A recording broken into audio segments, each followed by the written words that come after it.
शुक्रिया अदा करूँगा तमाम वालिदैन का कि उन्होंने कुछ वक्त निकाला। और इस बात की बाजी है कि आप ये चाहते हैं कि आपके बच्चों में बेहतरी आए, उनके मुस्तकबिल बेहतर हो, उसके लिए ये ट्रेनिंग सेशन रखा गया। ट्रेनिंग सेशन के हवाले से एक वर्कशॉप, एक सेमिनार पहले हो चुका था जिसमें वालिदैन को जो कैरेक्टर बिल्डिंग या किरदारी तरबियत के हवाले से जो बुनियादी अज्जा से उसके लिए 20 जो पॉइंट थे उसमें से 10 की वजाहत की गई थी। बीच में एक मीटिंग रखी गई थी जिसमें पेरेंट्स कम तादाद में शरीक हुए थे, लेकिन हमारा मकसद यही है कि आप बेहतर अंदाज में बच्चों की तरबियत कर सकें। इस सिलसिले में दोबारा ये सेमिनार का ट्रेनिंग सेशन का इनेकाद किया गया है। इस सिलसिले में मैं थोड़ा सा तारुफ कराऊँ कि हमारे दरमियान जो आज शख्सियत खिताब करेगी, जो आपको एक्सप्लेन करेगी चीज़ों के बारे में, जनाब जाहिद अली मुग़ल साहब, ये तरबियत के हवाले से, ट्रेनिंग के हवाले से आला मकाम रखते हैं कोलम गिरानी में। और जो पेरेंट्स पहले इनका ये सेशन अटेंड कर चुके हैं वो बखूबी इस बात को जानते होंगे कि उन्होंने अपने सब्जेक्ट पर, अपने काम पर अबूर हासिल है और उन्होंने पेरेंट्स को अच्छे तरीके से गाइड किया था। जाहिद साहब एक इदारा डिलाइट फाउंडेशन चला रहे हैं जो एक नॉन प्रॉफिटेबल NGO है। आपने पिछले 1 साल के दौरान मुख्तलिफ ट्रेनिंग सेशन अपने स्कूल में रखे और फ्री ऑफ कॉस्ट।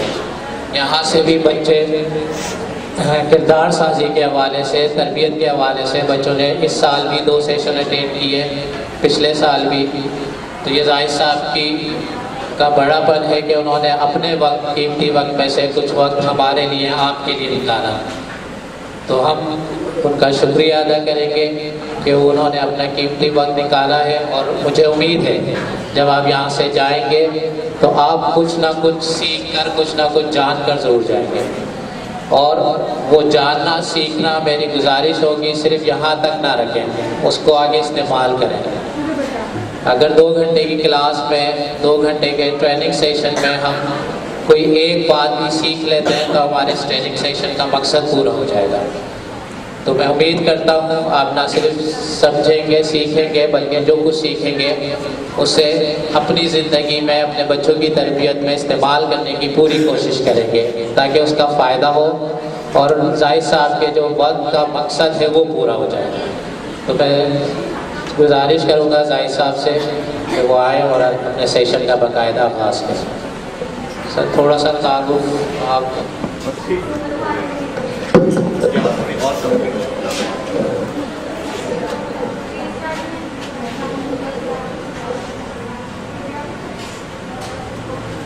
एक पेज और बात करें।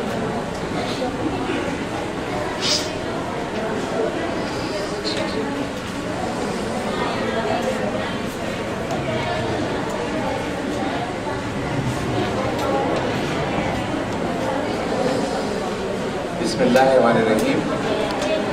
अस्सलाम वालेकुम। क्या हाल है आप सब लोगों के? ठीक है। पिछले दफ़ा भी एक ऐसे ही सेशन हुआ था, याद होगा आपको। उस वक्त भी थे कुछ लोग जो इस वक्त मौजूद हैं या सारे लोग नए हैं? थे आप? वेरी गुड, ठीक है। अच्छा जी, मेरा नाम जाहिद अली मुग़ल है और मैं अगले 1 घंटे में आपको कोशिश करूँगा कि मैंने जो कुछ सीखा है, जो कुछ पढ़ा है, उससे आपके साथ अपने ख्यालात का इजहार करूँ, शेयर करूँ। और हम कोशिश करेंगे कि ये जो इस वक्त हमारा माहौल है वो वन साइडेड ना हो। वन साइडेड का मतलब ये होता है कि मैं बोले जा रहा हूँ और आप सुने जा रहे हैं। होना ये चाहिए कि आपको भी अगर कोई बात कहनी है, ठीक है, बीच में, तो आप बिला रुकावट आपको इजाज़त है कि आप कह सकते हैं। मेरी किसी बात को तनकीद करना चाहें कि नहीं ये जो बात आप कह रही तो सही नहीं है, ऐसा नहीं होता, तो भी आपको इजाज़त है। या आप बोले हाँ ये जो बात आपने कही है ऐसा ही है, हमने एक तजर्बा किया था, ऐसा हुआ था, तो भी आप शामिल हो सकते हैं। यानी ऐसा ना हो कि मैं बोले जा रहा हूँ और आप सिर्फ सुने जा रहे हैं। ये बच्चों वाली क्लास नहीं है, ठीक है, ये हम सब लोग मिलके यहाँ जमा हुए हैं और बुनियादी मकसद हमारा ये है कि हमारे बच्चों की तरबियत अच्छी हो और वो बच्चे जो है वो आगे बढ़कर अपनी जिम्मेदारी बेहतर तरीके से संभाल सकें। ये एक मैंने आपको पेज दिया है, इस पेज पे तो बहुत सारा मटेरियल है, ठीक है। तो इसमें दो बातें हो सकती हैं, या तो हम इस सारी चीज़ को आज जल्दी जल्दी मुख्तसर कह के आपको पूरी तफसील समझा दें, और एक ये है कि नहीं भाई इसके एक सेक्शन पे आज बात करें, एक पे अगली दफ़ा कभी बात करें और एक पर फिर अगली दफ़ा। कम से कम ये 3 सेशन का प्रोग्राम है, ठीक है। अब 2 तरीके हो सकते हैं, एक तो ये कि मैं इसको 3 सेशन पे ले जाऊं, आपसे कहूं कि आज आप आए 1 घंटा, अगले हफ्ते में भी 1 घंटा आइए, उसके बाद अगले हफ्ते में भी 1 घंटा आइए, तो ये पूरा तफसील से हो जाए। आप कहते हैं नहीं सर हमारे पास इतना टाइम नहीं है, आपको जो बताना आज ही बता दें, तो फिर मैं ये सारी बात 1 से 1.5 घंटे में कंप्लीट कर देता हूँ। अब ये आप लेकिन 3 हफ्ते का मतलब ये है कि जो आज मौजूद है फिर वो अगली दफ़ा भी हों और वो तीसरी बार भी हों, आगे आते हैं तो फिर तो फ़ायदा होगा। वरना ये कि आज आप आए फिर अगले हफ्ते नहीं आए तो फिर बात सारी जो है वो निकल गई। तो आप लोगों में से क्या राय मुझे देंगे कि इसको हम 3 सेशन में अलग अलग करके चलें या इसको एक ही में आज निपटा के जान छोड़ा लें? आज ही निपटा दें। कितने लोग हैं जो कहते हैं आज ही निपटा दें? अच्छा, और कितने लोग हैं जो कहते हैं 3 सेशन में? आज ही निपटाने वाले ज़्यादा लोग हैं। असल में टाइम का मसला है ना, हम मसरूफ हैं। चले हम ट्राई करते हैं, ठीक है। ये आपके पास एक पेपर है, इसमें एक हिस्सा ये है, इसको हम कहते हैं तालीम क्या है, ठीक है। एक ये हिस्सा है पूरा, और इसके इस तरफ आए तो इसमें लिखा है तरबियत क्या है, सही। तो इसका मतलब ये है कि जो हम आपको बताना चाह रहे हैं उसमें 2 चीज़ें बताना चाह रहे हैं। नंबर 1 तालीम क्या है और नंबर 2 तरबियत क्या है, ठीक है। तो तालीम क्या है ये भी आपका जानना ज़रूरी है, इसलिए कि बच्चों को तालीम के लिए आप स्कूल भेजते हैं, और तरबियत क्या है ये भी जानना ज़रूरी है क्योंकि घर में आपको बच्चों की तरबियत करनी है। तो मैं मुख्तसर से ये वाली चीज़ें बहुत मुख्तसर करके आज बयान कर देता हूँ। तालीम क्या है, ठीक है। तालीम से क्या मुराद ली जाती है? आप सारे पेरेंट्स हैं, हम सारे टीचर्स हैं, हम पढ़ाने वाले आपके बच्चों को पढ़ाते हैं। आपके जहन में क्या होती है तालीम, ठीक है। आपके जहन में तालीम वही होती है जो माशरे में राइज होती है, ठीक है ना। माशरे में क्या राइज है? सुबह उठा के बच्चे को स्कूल भेजना है, ठीक है। 12:30-1 बजे बच्चा वापस आएगा, उसको खाना खिला के फिर सिपारा पढ़ने भेजना है। अच्छा, फिर उसके बाद वो वापस आएगा तो उसको फिर ट्यूशन भेजना है। अच्छा, ट्यूशन वाली के ज़िम्मे ये लगाना है कि जो काम स्कूल से मिला है वो ट्यूशन वाली कराए, और जब बच्चा वापस 5-6 बजे घर में आया तो बस बात हो गई ख़त्म। तालीम का मतलब ये। आपने थोड़ा बहुत अगर चेक किया बच्चे को तो क्या चेक करते हैं आप उसकी कापी खोलते हैं, उसकी राइटिंग चेक करते हैं, ठीक है। काम उसने सही से मिस ने चेक किया, ये चेक नहीं किया, ये चेक करते हैं, सही। और बस अगर उसने बहुत खूबसूरत लिखा हुआ है तो आप बोलते हैं वाह भाई वाह बच्चा अच्छा पढ़ रहा है। लेकिन अगर उसने थोड़ा टेढ़ा मेढ़ा लिखा हुआ है, गलतियाँ की भी हैं, तो आपको गुस्सा आता है स्कूल वाले पे भी, ट्यूशन वाले पे भी, और आखिरी में बच्चे पे भी कि भाई इसने गलत क्यों लिखा। आपकी नज़र में तालीम ये है, जबकि हमारी नज़र में तालीम ये नहीं है। हमारी नजर में तालीम कुछ और है। अब देखो बड़ा क्लैश हो गया। मतलब मैं जाऊं सब्जी की दुकान पे और बोलो भाई आलू चाहिए, मेरी नजर में आलू कुछ और हो और उसकी नजर में आलू कुछ और हो। वो मुझे आलू के नाम पे टिंडे थमा दे, मैं बोलूं ये तो टिंडे है, वो बोले नहीं ये तो आलू है। क्लैश हो गया। मैं कह रहा हूं ये टिंडे, वो क्या कह रहा है ये आलू है, झगड़ा हो गया। ऐसे ही झगड़ा स्कूल में भी होता है। जब आप तालीम को कुछ और समझते हैं, हम तालीम को कुछ और समझते हैं। हम कहते हैं ये तालीम है, आप कहते हो ये तो तालीम नहीं है। आप लेने कुछ आ रहे हो, हम आपको कुछ और दे रहे हैं। ठीक है, तो क्लैश हो जाता है, झगड़ा होता है, लड़ाई होती है। ठीक है, लड़ाई का नतीजा क्या होता है? आप कहते हो स्कूल से छुड़ा लेते हैं बच्चे को, किसी और स्कूल में डाल देते हैं जहां आपकी मतलब की तालीम बच्चों को मिल रही है।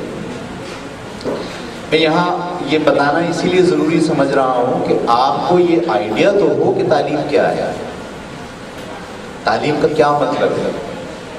देखो स्कूल वाले पता है क्या करते हैं, जब आप लोग डिमांड करते हो ना तालीम की ये वाली कि काफ़ी बहुत अच्छी हो, राइटिंग अच्छी हो, तो स्कूल वाले भी क्या करते हैं, कहते हैं ये तो बड़ा आसान काम है। वो क्लास में बिठाया उन्होंने, किताब खोली, 1 लाइन 2 लाइन 3 लाइन 4 लाइन लिख दी और बच्चों से कहा बेटे साफ सुथरा उतारना। अब बच्चे उसको साफ साफ उतार रहे हैं। ठीक है, उन्होंने यहाँ लिखा, बच्चों ने यहाँ लिखा, खेल खत्म, पैसा खत्म। आप क्या देख रहे हो? कापी तो देख रहे हो और आप कापी देख के क्या हो जाओगे, वाह जबरदस्त। ठीक है, तो स्कूल वाले भी मजबूरन क्या करते हैं, फिर आपकी डिमांड पूरी करने लग जाते हैं। आप डिमांड क्या करते हो? होमवर्क मिलना चाहिए। क्या क्या मिलना चाहिए? होमवर्क की डायरी होनी चाहिए। तो क्लास में 40 मिनट का पीरियड होता है। उस 40 मिनट के पीरियड में अगर क्लास में 20 बच्चे हैं, छोटी क्लास में, तो मिस क्या करती हैं, उनकी डायरी लिखती हैं। 40 मिनट के पीरियड में 20 बच्चों की डायरी जब वो लिखेंगी तो पढ़ाएंगी क्या?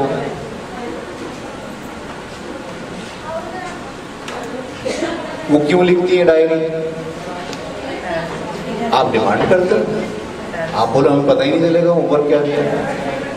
तो आपकी इस डिमांड को पूरा करने के लिए वो 40 मिनट जिसमें उसको बच्चे को पढ़ाना है, बच्चे को सिखाना है, बच्चे की तरबियत करनी है, बच्चे की कोताहियों और खामियों पर नजर रखना है, वो उसको छोड़कर किस काम में लग जाती है? डायरी। टक टक टक टक टक टक टक। और वो डायरी कहाँ पहुंच जाती है? आपने ट्यूशन वाली को बिठाया हो, उसके पास पहुंच जाती है, वो उसको काम कराता है। तो असल में स्कूल नहीं पढ़ा रहा होता, कौन पढ़ा रहा होता है? ट्यूशन। और ट्यूशन वाली कौन होती है मैं आपको बताऊं। मैं ट्यूशन वाली हूँ, फर्स्ट क्लास। मेरे पास 20 बच्चे हैं, एक इस स्कूल का, 2 उस स्कूल के, 3 उस स्कूल के, 5 उस स्कूल के, एक पहली का, एक 7वीं का, एक तीसरी का, एक छठी का। मैंने ऐसे लाइन से बिठाया। 2 घंटे में ये 30 बच्चे मैंने फारिग कर दिए, मुख्तलिफ स्कूलों के, मुख्तलिफ क्लासेस के। क्या वो पढ़ा रही है? वो भी नहीं पढ़ा रही, वो भी सिर्फ क्या करा रही है? कापियां काली करा रही है। तो खुदा के लिए आप लोग इस बात को समझने की कोशिश करें कि पढ़ाई क्या होती है। जब आप समझोगे कि पढ़ाई ये होती है तो स्कूल वाले भी पढ़ाएंगे, वरना स्कूल वाले क्या करेंगे? आपकी डिमांड पूरी करेंगे। हम लोग तो फंस गए बहुत बुरी तरीके से, जो अच्छा पढ़ाने वाले लोग हैं वो चक्की में पिस गए। आप लोगों की जो डिमांड है ना कि रोज होमवर्क चाहिए, डायरी चाहिए, इसमें तो हम समझ लो हमने सारा अपना प्लान इधर कर दिया और आपकी डिमांडें पूरी करने लग गए। तो ये बात आपको समझनी चाहिए कि पढ़ाई है क्या, तालीम है क्या, आप चाहते क्या हो तालीम से। ठीक है, अगर मैं आपसे पूछूं आप क्या चाहते हो तालीम से, बच्चे में क्या तब्दीली आई है। तालीम का मतलब है तब्दीली, बच्चा तब्दील हो, ठीक है। और तालीम से क्या मुराद है? वो सोच सकता हो, वो गौर कर सकता हो, वो नई बातें कर सकता हो, नए ख्यालात उसके जहन में आते हैं, ठीक है। तालीम का मतलब ये है। मेरे पास तो बहुत टेक्निकल बातें लिखी हैं इसमें, ठीक है। तालीम के 3 हिस्से हैं। कौन कौन से हिस्से हैं? 3। अगर आप यहाँ देखें तो यहाँ लिखा है कॉग्निटिव, नीचे आएंगे तो लिखा है अफेक्टिव, और उससे नीचे लिखा है साइकोमोटर। कॉग्निटिव का मतलब होता है जहनी सलाहियत। कॉग्निटिव का मतलब क्या होता है? जहनी सलाहियत। उसकी जो दिमागी सलाहियत है वो बहुत तेज हो, कॉग्निटिव का मतलब है, ठीक है। और अफेक्टिव का मतलब क्या है?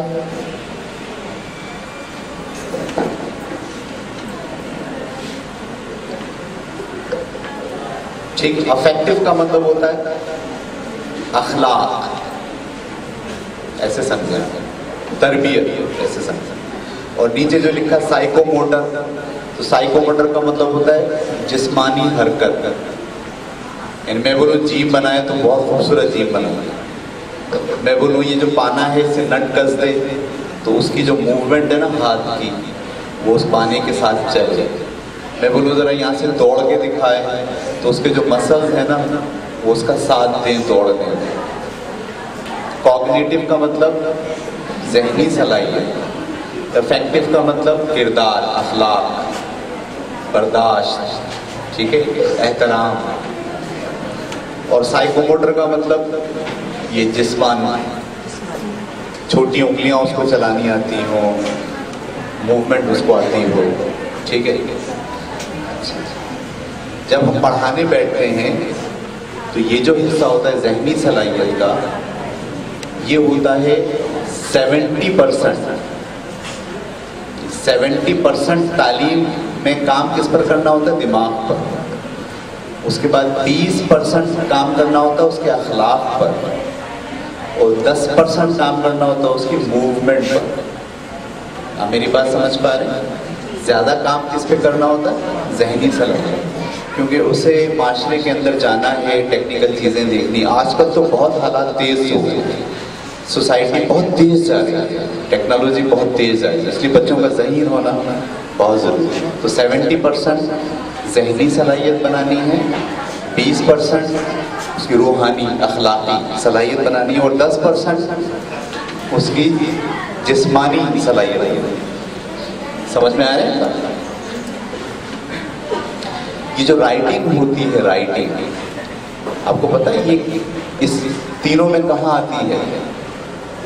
तीसरे नंबर पे आता है, कि जहाँ वो ऐसे हाथ सही से घुमाना, ये घुमाना सही है।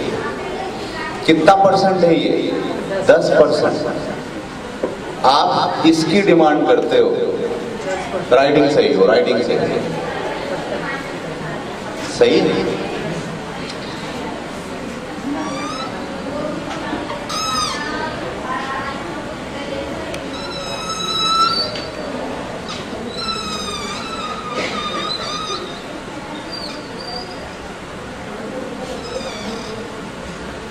ये मैंने क्या लिखा? बे। अच्छा लिखा? अच्छा नहीं लिखा? बड़ा अच्छा लिखा। आप आइए, आप लिखिए। अच्छा, ये बे मैंने सही लिखा। इससे मेरे दिमागी सलाहियत का अंदाजा होता है या साइकोमोटर स्किल का अंदाजा होता है? साइकोमोटर, ठीक है। अब मेरी बात समझना, यहाँ पर लिखा साइकोमोटर। साइकोमोटर के अंदर आपके छोटे मसल, उंगलियां, मूवमेंट, कंट्रोल, भागना, दौड़ना, ठीक है, पाने का अंदाजा, पाना नट देख के पाने का अंदाजा कर लेंगे। नट जो है वो 14 का है, पाना इसमें 14 का लगेगा। इसको हम कहते हैं साइकोमोटर। ठीक है। स्कूल में जब आप दाखिल कराते हैं तो स्कूल वाला क्या सोचता है? वो पहले 70% सोचता है कि इसकी ज़हनी सलाहियत बनानी है, फिर वो अगले स्टेप पर जाकर क्या सोचता है कि उसे अखलाकी और रूहानी सलाहियत बनानी है, और तीसरे नंबर पे क्या सोचता है कि इसकी खेल कूद, राइटिंग, ठीक है, ये मसल्स, जिस्म, ये उसका डेवलप करता है। स्कूल की जिम्मेदारी ये तीनों होती है। ऐसा नहीं है कि वो सिर्फ ज़हन पे काम करेगा, नहीं।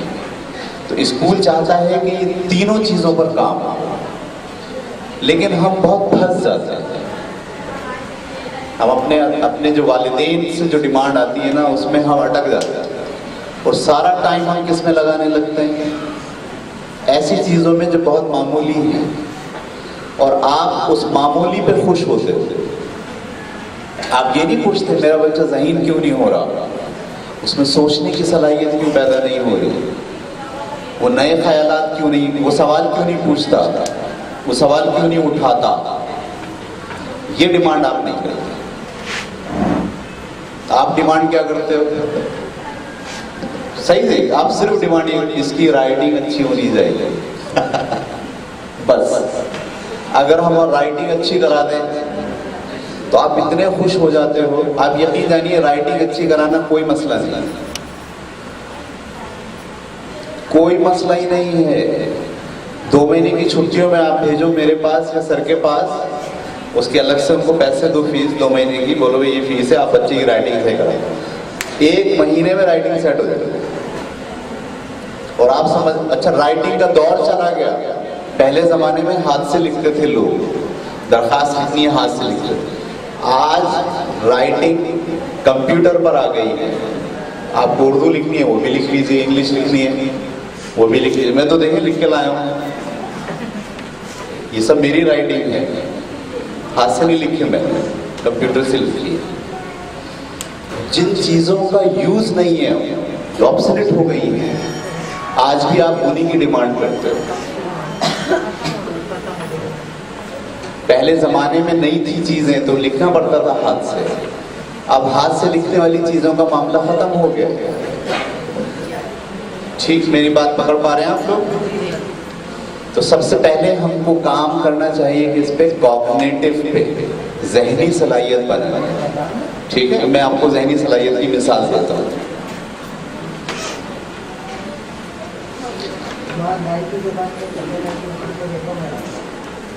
कोई कुछ कहना चाह रहा है? आगे चले। ज़हनी सलाहियत जब आप करते हैं बात, तो इसका क्या मतलब है, इसका क्या मतलब है, ये समझना जरूरी है। क्या? ठीक ठीक। देखिए, मैं एक लफ्ज कहता हूं, ठीक है, आप जैसे ही मेरे मुंह से लफ्ज सुनेंगे, आपके जहन में उस लफ्ज की तस्वीर आएगी।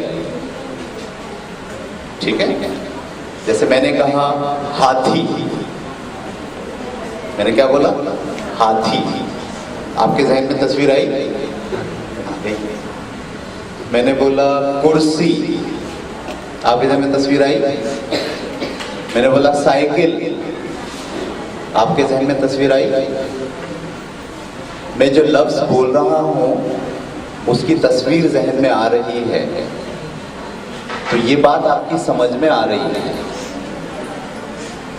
जब हम कहते हैं ना बच्चा समझे, तो समझने का क्या मतलब होता है कि जो हम बोल रहे हैं उसकी तस्वीर उसके जहन में आ रही है। ठीक है, मैं आपसे कहता हूं न्यूक्लियस, मैं आपसे कह रहा हूं एक लफ्ज रिपल्सिव फोर्स। मैंने जो 2 लफ्ज बोले, न्यूक्लियस बोला, रिपल्सिव फोर्स बोला, कोई तस्वीर आई? नहीं। जो लोग साइंस पढ़ी हुई है, जिन्होंने, उनके लिए आई होगी, और जिन्होंने नहीं पढ़ी होगी उनके लिए नहीं आई। सही है। जब आप कहते हैं ज़हनी सलाहियत, तो ज़हनी सलाहियत का पहला दर्जा ये है कि जो लफ्ज बोला जा रहा है उसकी तस्वीर बच्चे के जहन में, जो लफ्ज पढ़ रहा हो उसकी तस्वीर उसके जहन में है। अगर उसने कोई लफ्ज पढ़ा और उसकी पिक्चर उसके जहन में नहीं है तो वो ये उसने नहीं पढ़ा, ये उसको नहीं आया, उसको समझ में ही नहीं आया, उसका दिमाग में बात गई नहीं। ऐसा ही है ना? अच्छा,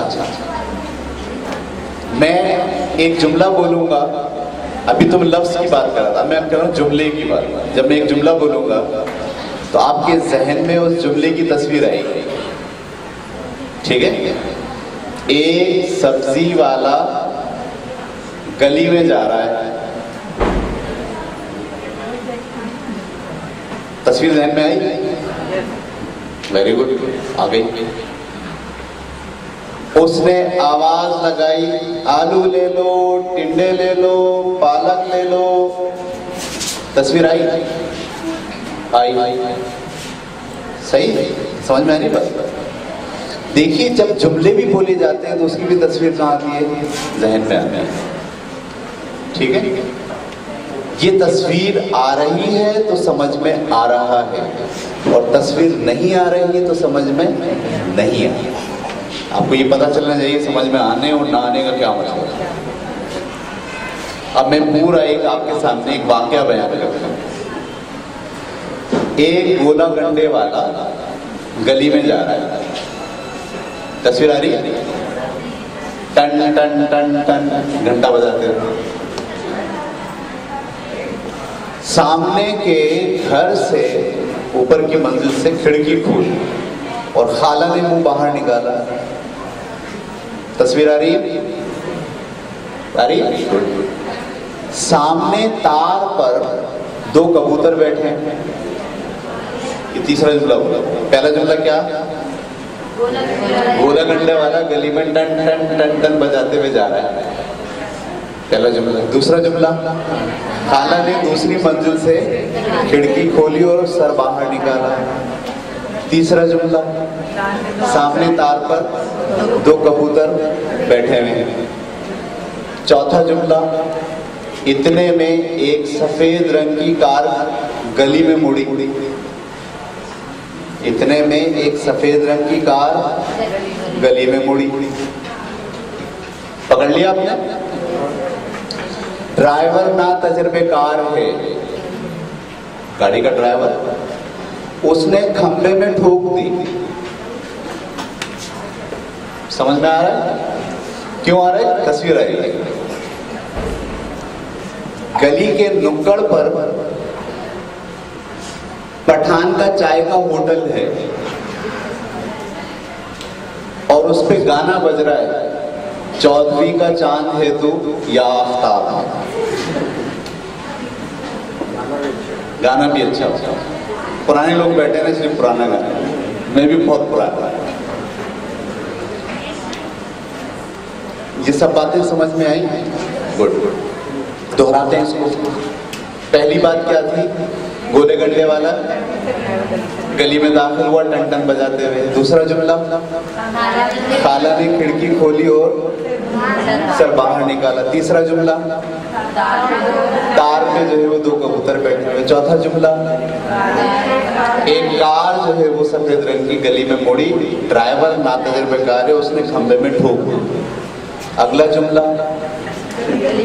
गली के नुक्कड़ पे एक पठान का चाय का होटल है। अगला जुमला, उस पर एक गाना बज रहा है रफी का, चौधरी का चांद है या आफ्ताब। ठीक है? समझ में आ गया? समझ में आ गया सबको? नहीं, इसको कल याद करके लाना, घर से याद करना। अब बच्चा बैठ के याद करता है। गोले गंडे वाला था, गोले गंडे वाला था, गोले गंडे वाला गली में दाखिल हुआ, गोले गंडे वाला था गली में दाखिल हुआ, गोले गंडे वाला था गली में दाखिल हुआ, गोले गंडे वाला था। पहला जुमला याद हो गया।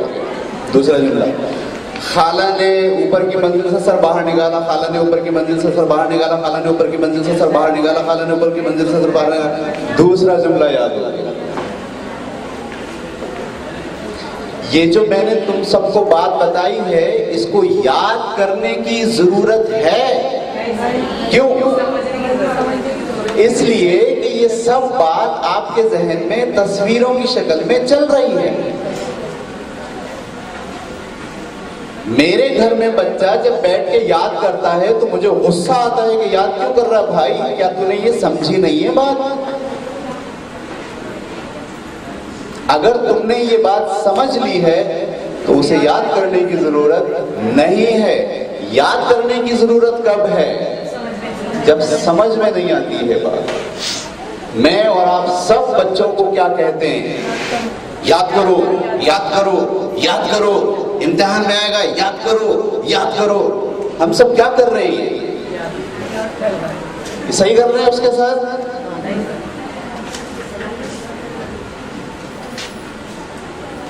समझने का एक मतलब आपको समझ में आ गया? समझना क्या होता है? यानी जो बात कही जा रही हो उसकी तस्वीरें जहन में चल रही है। नंबर एक। दूसरी बात भी होती है बड़ी अहम समझ की। देखिए मैं तो मेरे पास तो मैं तो एक एक चीज को आपको खोल खोल के बता सकता हूँ, इसलिए कि मैं खुद भी टीचर हूँ। और हमें समझना होगा कि पढ़ाई क्या है। जब तक हम नहीं समझेंगे पढ़ाई क्या है, ये मसला हल नहीं होगा। ये बच्चे 10-10 साल 20-20 साल पढ़ेंगे और आउटपुट कुछ नहीं होगा। अच्छा, अगर मुझे ये बात कहते हैं ना कि समझ में आने का मतलब ये है कि जो बात कही जाए उसकी तस्वीर जहन में चल रही है। मुझसे अगर कोई टीचर ये कहता कि भाई एक गोले गंडे वाला गया, सही है सर, गया ठीक है, समझ में आ रहा है। खाला ने खिड़की खोली और सर बाहर निकाला, सर ये भी समझ में आ रहा है। सामने तार पर 2 कबूतर बैठे, तो मैं सर को रोकता, अरे सर ठीक है, गोला गंडे वाला जा रहा, ओके।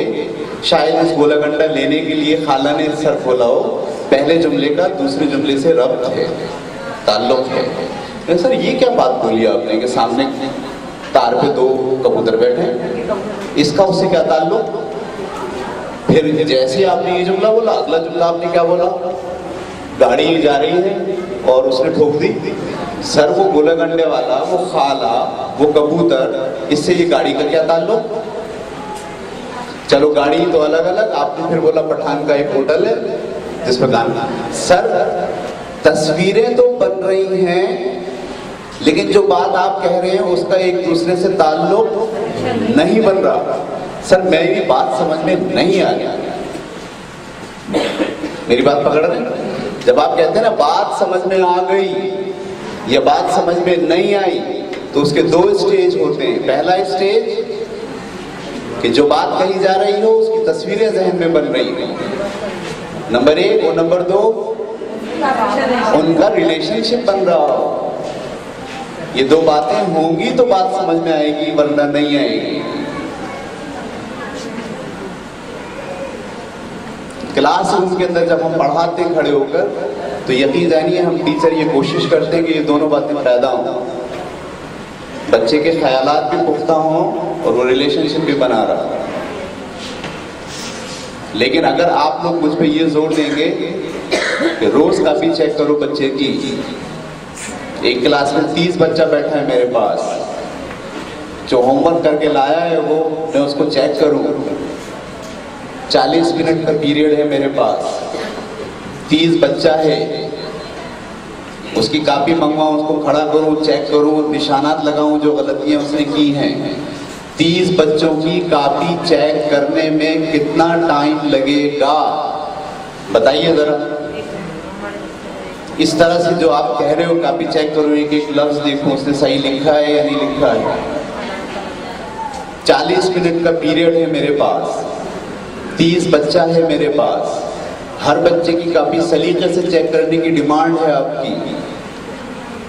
1 मिनट में एक कॉपी चेक करूं, चलो करता हूं। 30 मिनट गए, बचे कितने? क्या पढ़ाऊं, क्या सिखाऊं, क्या ख्यालात बनाऊं, क्या रब्त बनाऊं, क्या कॉन्सेप्ट दूं? खुदा के लिए समझ तो लो भाई। आप लोग तो कह रहे हो कॉपियां चेक करूं, बस 2 दिन कॉपी चेक ना करूं, एक बच्चे की फौरन आ जाती है कंप्लेन। क्या आपने कॉपी चेक नहीं की बच्चे की?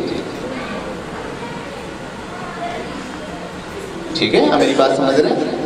देखिए, पढ़ाने का मतलब क्या है? बच्चे को समझाया जाए। समझाने का मतलब क्या है? जो आप कह रहे हैं उसके इमेजेस बनाए जाएं और उनके आपस में क्या बनवाए जाएं? रिलेशनशिप बनवाए जाएं। ये जो मैंने आपसे बात कही समझ में आने की, ठीक है, समझ में आने के कितने स्टेज हैं? कौन कौन से? नंबर 1, जो बात कही जा रही हो उसकी तस्वीरें बने। नंबर 1, जो जुमले आप कह रहे हो उनके रब्त बने। इस पूरी बात को, ये जो ऊपर लिखा है ना नॉलेज, ये है नॉलेज सिर्फ। अभी कॉग्निटिव में मैं कहाँ हूँ? नॉलेज में। ठीक है, ज़हनी सलाहियत बनाने के लिए सबसे पहले आपको क्या देनी पड़ती है? नॉलेज। और नॉलेज देने का क्या मेथड होता है? ये 2 मेथड होते हैं कि जो बात कही जाए उसका तस्वुर बच्चों के जहन में क्लियर हो रहा हो, उसकी तस्वीरें बन रही हो, और जो जुमले बोले जा रहे हैं उनका आपस में क्या बन रहा हो? रिलेशनशिप बन रहा हो। तो हमने क्या करा? नॉलेज दे दी। जैसे बच्चे को नॉलेज मिलेगी, क्या वो याद करेगा? याद तो नहीं करेगा फिर वो। हाँ, क्या चीज?